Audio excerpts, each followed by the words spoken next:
নমস্কার, জোহার। আদিবাসী তন্ত্রমন্ত্র ইউটিউব চ্যানেলের পক্ষ থেকে আশা করি মারাঙ্গুরু কৃপায় সকলে ভালো আছেন, সুস্থ আছেন। মারাঙ্গুরুর কাছে এই প্রার্থনা করি সকলকে ভালো রাখুন, সুস্থ রাখুন। মা তারার আশীর্বাদে সকলে ভালো থাকুন, সুস্থ থাকুন।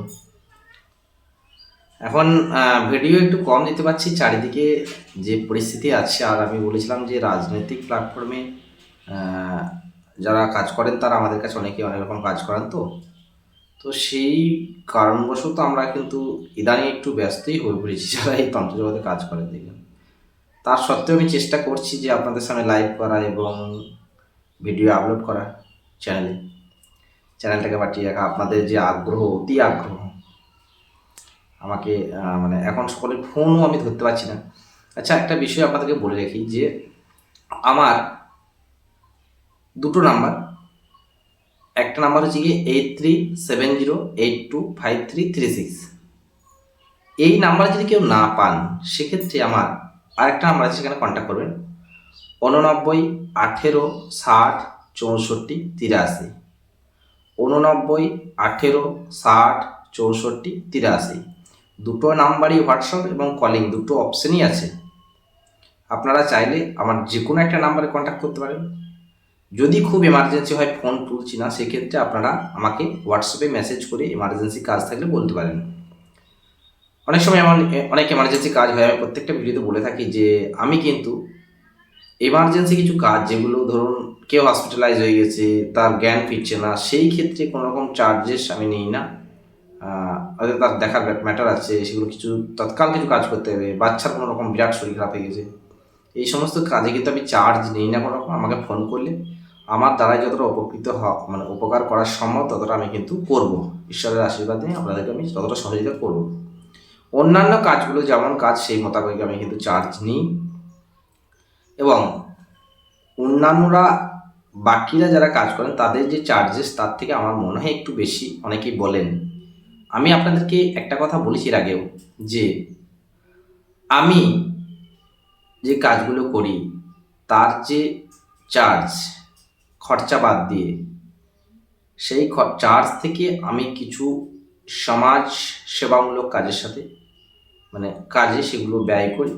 যেমন দুস্থ বাচ্চাদের পড়াশুনো, এবং যদি খুব গরিব হয়, একদম বাবা মা নেই এরকম যারা আছেন, তাদের হয়তো কোনো ছোটো বাচ্চা কিন্তু হঠাৎ করে বাবা মা কোনো কারণবশত চলে গেছেন, এবং সমাজে অনেক রকমই থাকেন যে একদমই সংসার চলছে না, তাদের ক্ষেত্রে কিন্তু আমার সঙ্গে কন্ট্যাক্ট করলে সেই বিষয়গুলো কিন্তু আমি দেখব। যদি আমাকে কেউ বলে, তারা যদি বলেন যে আমরা সোশ্যাল মিডিয়া করতে চাই, তাহলে আমি সেক্ষেত্রে সোশ্যাল মিডিয়া করে দেবো। সোশ্যাল মিডিয়া মতলব সকলে যাতে দেখতে পায় যে হ্যাঁ তাকে সহযোগিতা করতে পারে, সেই ব্যবস্থা আমি করে দেবো। আর নইলে আমার পার্সোনাল, আমার ব্যক্তিগত যতটা ক্ষমতা আছে সে ততটা কিন্তু আমি করে দেবো। যাই হোক, দুটো বিষয় আমি বললাম। রাজনৈতিক আবহাওয়া যে পরিমাণের আছে, রাজনৈতিক আবহাওয়া মতলব যে রাজনৈতিক ক্ষমতার পট পরিবর্তন হয়েছে। তো রাজনৈতিক ক্ষমতা আর তাল পাতার ছাউনি একই ব্যাপার, কখন আসবে কখন উড়ে যাবে কোনো ঠিক নেই। আমি এর আগের ভিডিওতে বলেছি যে রাজনৈতিক ক্ষমতা পট পরিবর্তন হওয়ার ফলে কেউ কারোর সাথে অশান্তি করতে যাবেন না অযথায়। কারণ হয়তো অনেক মানুষ অনেক ভুল করেছে, মানে আমি দেখেছি শাসকের শাসন এবং শোষণ দুটোই দেখেছি। তো আপনারা শাসক হয়েছেন, শাসন চালান, কিন্তু শোষণ করবেন না, এটা করজোরে আমার আবেদন। সন্ত সমাজ এটা চায়, সকলের মঙ্গল হোক, সকলে একসাথে থাকুন মিলেমিশে। রাজনীতি তালপাতা ছাউনি, আজ আসবে কাল চলে যাবে, আবার পুনরায় কেউ আসবে। আমি চাইব সেই দল ক্ষমতায় থাকুক রাজনৈতিক প্ল্যাটফর্মে, যে দল ভারতবর্ষের উন্নতি মঙ্গল কামনা করবে, সেই দল ভারতবর্ষে থাকুক। শুধু পশ্চিমবঙ্গে নয়, ভারতবর্ষে জুড়েই সেই দল থাকুক। যে দল ভারতবর্ষের জন্য ভাববে, ভারতবর্ষের কল্যাণের কথা ভাববে, সকল নাগরিককে নিয়ে একসাথে চলবে, সেই দলই ভারতবর্ষের ক্ষমতায় থাকুক। থাকা কর্তব্য, উচিত। তো সকলের তাকে সহযোগিতা করা দরকার। তো যাই হোক, রাজনৈতিক প্ল্যাটফর্মে বিশেষ কিছু বলবো না, কারণ আমরা সাধন মার্গে আছি। তো রাজনীতি অন্যজনের, সাধন ভজন যারা থাকেন তাদের অন্য প্ল্যাটফর্ম। ওই সমস্যা আর এই সমস্যা অনেকটা পার্থক্য আছে, ঠিক আছে। যাই হোক, আমার একটাই আবেদন যে কেউ কারোর সাথে অশান্তি করবেন না, কারোর ওপর হানাহানি মারামারি সমস্ত না করাই ভালো, কারণ কারোর জীবন আমি দান করতে পারবো না, কারোর জীবন নেওয়ার অধিকার নেই আমার। তো কেউ রাজনৈতিক প্ল্যাটফর্ম থেকে কেউ কোনো রকম অশান্তি করবেন না। আর আমার কাছে কাজ করাতে হলে একটু আগাম বলবেন, যে আজকে বললাম এখনই বললাম গুরুজিকে তৎকাল আমাকে কাজ করে দেবেন, এরকম কোনো ম্যাটার নেই। কাজ করাতে আসলে একটু হাতে সময় নিয়ে আসবেন, কারণ প্রচুর কাজ থাকে।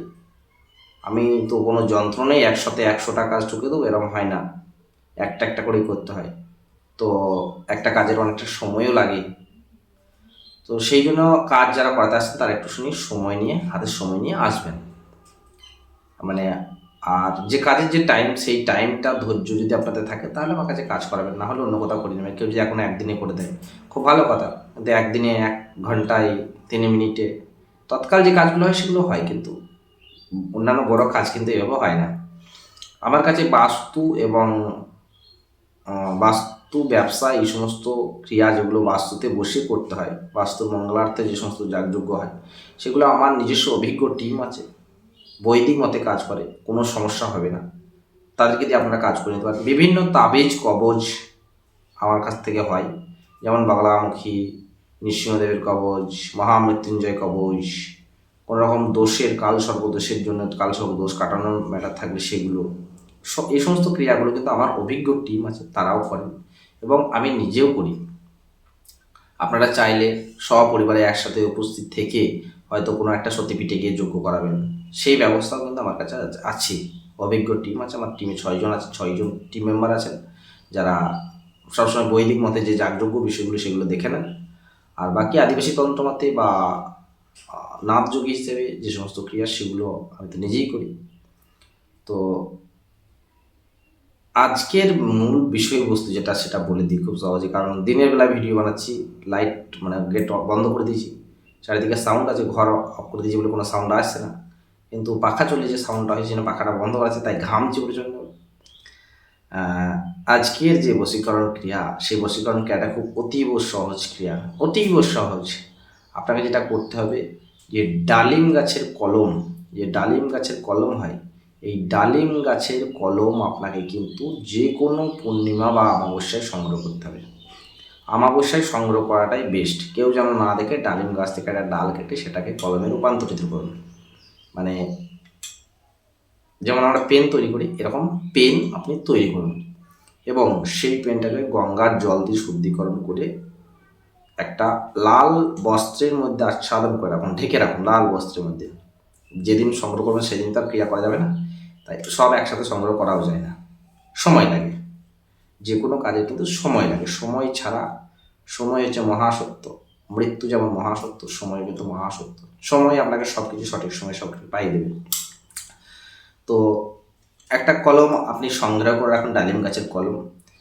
আর একটা কাজ করুন, ভোজ্যপত্র যে হয়, ভোজ্যপত্র দোকানে গেলে ভোজ্যপত্র বললেই, আপনি দশকর্মা দোকানে যদি বলেন ভোজ্যপত্র, আপনাকে কিন্তু দিয়ে দেবে। হয়তো একটা ভোজ্যপত্রের দাম নেবে 10 টাকা, 10 টাকায় এতটা বড় থাকবে, একটাই থাকবে। এই ভোজ্যপত্র জোগাড় করুন, ডালিম গাছের কলম জোগাড় করুন। আর কি করতে হবে, মা কালীর যে পুজো হয়, মা কালীর যে পুজো হয়, মা কালীর চরণ থেকে সিঁদুর সংগ্রহ করুন। মা কালীর চরণ থেকে সিঁদুর সংগ্রহ করুন। এই সরঞ্জাম কোটা একসাথে জোগাড় করার পরে ঘি দিয়ে, গাওয়া ঘি যেটা হয়, এই ঘি দিয়ে ডালিম গাছের কলম দিয়ে ওই মা কালীর যে সিঁদুরটা নেন সেটাকে গুলায় নিন। গুলায় নেওয়ার পরে ডালিম গাছের কলম দিয়ে প্রথমে আপনি যাকে বশীকরণ করতে চাইছেন তার নামটা পুরোটা লিখবেন এবং নিচে প্লাস দিয়ে আপনার নামটা লিখবেন। এই নাম লেখার পরে আপনি কি করবেন, এরকম একটা যে তামার কবচ, মানে তামার, মানে তামার যে তাবিজগুলো হয়, ছোট তাবিজ, এই তামার একমাত্র তামাতেই ভরবেন, অন্য কিছু ভরবেন না, তামার তাবিজে ভরে দেবেন। তামার তাবিজে ভরে দেওয়ার পরে আপনাকে যে কোনো শনিবার বা মঙ্গলবার দিন মা কালীর যে মন্দির থাকবে তার আশেপাশের কোনো স্থানে, মানে মা কালী যেন সেখানে, মা কালীর এনার্জি যেন থাকে, অবশ্যই যদি কালী মন্দির হয় খুবই ভালো, ওইটাকে কোনো অগ্নি, মানে যে কোনো জিনিস দিয়ে, তাতে আপনি কর্পূর দিতে পারেন বা কাঠ দিতে পারেন, কর্পূরে আপনার খুব ভালো হবে। কর্পূর বা কাঠ দিয়ে আপনি ওটাকে জ্বালান। আপনি যাকে বশীকরণ করবেন তার নামটা লিখে ওর মধ্যে ভরা থাকলো, যে তারপর ওটাকে জ্বালান, হিট করুন। সম্পূর্ণ যখন লাল হয়ে যাবে না, ওই লাল হওয়ার পরে আপনাকে মা কালীর মন্দিরটাকে একবার পরিক্রমা করে নিতে হবে ওই কবচটাকে হাতে নিয়ে। এবার লাল হয়ে গেলে আপনি হাতে ধরতে হবে না, তাহলে হাত ফুটো হয়ে যাবে। বশীকরণ তো করতে হবে না, আপনার একদম হাত ফুটো হয়ে আপনার শেষ হয়ে যাবে। তো হাতে ধরতে হলে হাতে কোনো শক্ত পাত্র আগে থেকে রাখবেন বা ঘুঁটে টুটে কিছু রাখবেন, তার উপরে কবচটাকে চাপিয়ে নেবেন, দিয়ে একবার পরিক্রমা করবেন। ঘড়ির কাঁটা যেদিকে করে তার বিপরীতে, মানে আপনি দাঁড়াবেন, দেখেন ঘড়ির কাঁটা এরকম ঘুরছে, তার বিপরীতে যাবেন। একবার পরিক্রমা করে আসার পরে মা কালীর মন্দিরের পিছনে এক নিঃশ্বাসে ওই কবচটাকে গেঁথে দেবেন। খাল করার আগে খাল করার জন্য কিছু নিয়ে যাবেন, কারণ খাল তো এমনি হবে না, আঙুল করে আঙুল ভোঁতা হয়ে যাবে। এক নিঃশ্বাসে মা কালীর মন্দিরের পিছনে ওইটা গেঁথে দেবেন।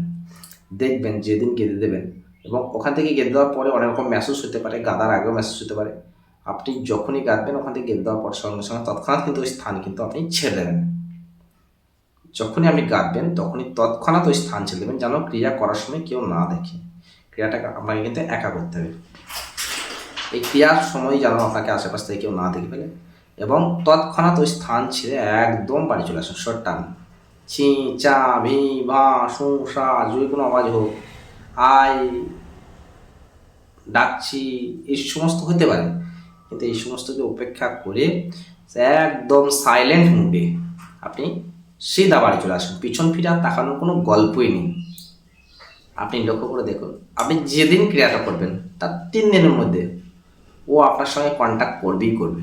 3 দিন সময় লাগবে, 3 দিনের মধ্যে কিন্তু সে আপনার সঙ্গে কন্ট্যাক্ট করবে, এবং আপনার সঙ্গে সম্পর্ক করার জন্য সে উদগ্রীব হয়ে যাবে।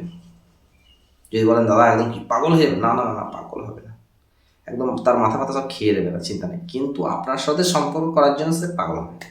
এটুকু আপনাকে বলতে পারি, আপনাদেরকে বলতে পারি। যাই হোক, এটা আজকের বশীকরণ ক্রিয়া ছিল। খুব সহজ ক্রিয়া, কিন্তু খুব মারাত্মক ক্রিয়া। আরেকটা বিষয় বলে রাখি, যে এই ক্রিয়াগুলো আমি যা কিছু দিই, কেউ যদি অসৎ উদ্দেশ্যে কাউকে প্রয়োগ করে থাকেন, তো সেই ক্রিয়ার বিপরীতটা ঘটবে, এবং আপনার শরীরে কিন্তু ইফেক্ট পড়বে, যেটা আপনার শরীর খারাপ হয়ে যাবে। আপনার শরীর কিন্তু খারাপ করবে, মানে আপনার কর্মে বন্ধন লাগতে পারে, শরীর খারাপ হতে পারে, বিপরীতে লাগবে যদি অসৎ উদ্দেশ্যে প্রয়োগ করেন। যদি কেউ সৎ উদ্দেশ্যে প্রয়োগ করা থাকে অবশ্যই কাজ দেবে, এটা মানে আমার আজ্ঞা যে হ্যাঁ কাজ হবে, কারণ গুরুমুখী বিদ্যা, আর আমি পারমিশন দিচ্ছি মানে কাজ হবে। তবে যদি কারোর হাতে খুব হার্ড কোনো কিছু দিয়ে বন্ধন থাকে, তাহলে কিন্তু কাজ হবে না। বন্ধন কেটে কাজ করতে হয় তন্ত্রের ক্রিয়া, এবং যখন কোনো কাজ করা হয়, আমরা যে ক্রিয়াগুলো করি, ক্রিয়া করার পর সেটাকে বেঁধে দিতে হয়। বাঁধার ক্যাপাসিটি তো আপনারা জানেন না, তাই আপনাদেরকে যেটুকু দিচ্ছি, যদি বন্ধন না থাকে 100% কিন্তু কাজ করবে, 100% কাজ করবে। যাই হোক, সকলে ভালো থাকুন, সুস্থ থাকুন। ভিডিওটা অনেক বড় হয়েছে, আবার দেখা হচ্ছে নতুন ভিডিওতে, নতুন কোনো বশীকরণ বা যে কোনো ক্রিয়ার উপরে ভিডিও নিয়ে আগামী ভিডিও দেখাচ্ছে, এবং খুব তাড়াতাড়ি একবার লাইভে আসবো আশা করছি। সকলকে আরেকবার জোহার, নমস্কার জানাই।